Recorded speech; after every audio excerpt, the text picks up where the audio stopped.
Welcome back to my channel simple learning. आज हम बात करेंगे कि principle of management. Henri Fayol, जिनको कि हम फादर ऑफ मैनेजमेंट कहते हैं, उन्होंने मैनेजमेंट के 14 सिद्धांत दिए हैं, 14 प्रिंसिपल दिए हैं। तो उसमें सबसे पहला क्या है कि डिवीजन ऑफ वर्क। हेनरी फेवल ने कहा कि किसी भी ऑर्गेनाइजेशन को अगर ग्रो करना है तो उसको अपने काम को छोटे छोटे हिस्सों में डिवाइड कर देना चाहिए, क्योंकि कोई भी देखिए कोई भी ऑर्गेनाइजेशन हो या कोई भी व्यक्ति, एक आदमी पूरा काम नहीं कर सकता। इसीलिए उन्होंने सजेस्ट किया कि आपको अपने वर्क को डिवाइड कर देना चाहिए, और उससे क्या होगा कि जो एम्प्लॉयज़ उस वर्क को करेंगे तो वह उस काम में एक्सपर्ट हो जाएंगे। एक व्यक्ति अगर किसी काम को बार बार करता है तो वह उस काम में एक्सपर्ट हो जाता है। इससे ऑर्गेनाइजेशन का ये बेनिफिट होगा कि आपको स्पेशलाइजेशन का फ़ायदा मिलेगा और आपकी वेस्टेज भी कम होगी और आपके रिसोर्स भी अच्छी तरह से यूटिलाइज होंगे।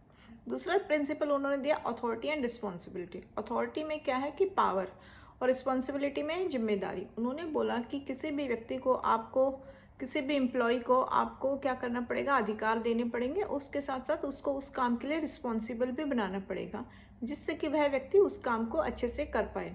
अथॉरिटी एंड रिस्पॉन्सिबिलिटी साथ साथ चलते हैं। अगर मान लीजिए किसी काम व्यक्ति को आपने अधिकार तो दे दिए, लेकिन कोई काम ही नहीं सौंपा, तो वह क्या करेगा। और उसका रिवर्स है कि आपने अधिकार तो दिए हैं लेकिन उसको जिम्मेदारी नहीं दी। तो इसीलिए उन्होंने सजेस्ट किया कि अथॉरिटी एंड रिस्पॉन्सिबिलिटी दोनों साथ साथ चलनी चाहिए। तीसरा उन्होंने बोला कि unity of command. Unity of command में उन्होंने कहा है कि आपको जो डायरेक्शन मिलेंगी या कमांड मिलेंगी वह एक व्यक्ति को, एक ही आदमी से मिलनी चाहिए। इससे आपका एक ही बॉस होना चाहिए जिससे कि आपको कमांड मिले। इससे क्या होगा कि एम्प्लॉय अच्छे से काम कर पाएगा, वह कंफ्यूज नहीं होगा। अगर मान लीजिए अलग अलग व्यक्ति आपको अलग अलग टाइम पे ऑर्डर दे रहे हैं तो एम्प्लॉय कंफ्यूज हो जाएगा, जिससे कि वह अच्छे से काम नहीं कर पाएगा। उसके बाद आता है यूनिटी ऑफ डायरेक्शन।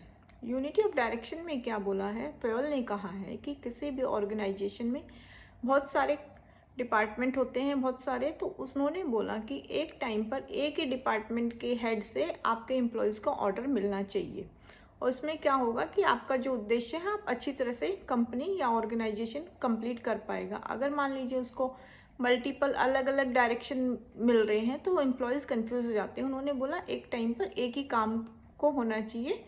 उससे कि क्या होगा कि आपकी क्लियरिटी रहेगी और आपके ऑर्गेनाइजेशन अच्छे से काम कर पाएगा।